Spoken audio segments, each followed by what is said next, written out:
नमस्कार रसिकांनो. तर रसिकांनो, आपल्या चॅनलवर आज खूप दिवसांतून एक स्वलिखित कविता येते. कवितेचं नाव आहे आठवण. मित्रांनो, आठवण तुम्हालाही कोणाची तरी आहे आणि अगदीच म्हणाल तर मलाही आहे. पण आपल्या कवितेची आठवण एका स्पेसिफिक पर्सनची आहे. अर्थातच तो तिच्या आठवणीत कसा जगतो. चला तर मग बघूयात.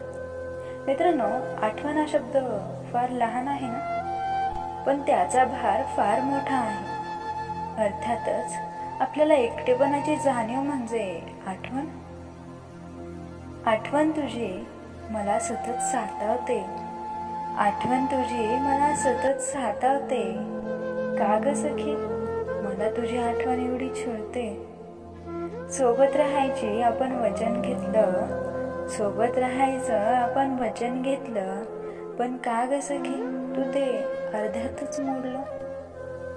अगदी काही वेळाच्या भेटीतच तू मला आपलंसं केलं, पण का ग सखी क्षणात मला परक करून गेलीस. ऐक ना सखी, जेव्हा मी आपले फोटोज बघतो, तेव्हा तो क्षण प्रत्यक्षात नजरेसमोर उभा टाकतो. आणि काय सखे ग, माझ्यासोबत तुझ्या आठवणींशिवाय. हो ग सखी, वाट बघतोय मी तुझी अजूनही, वाट बघतोय मी तुझी अजूनही. सांग ना येशील पुन्हा मज भेटायला त्या वळणावरी.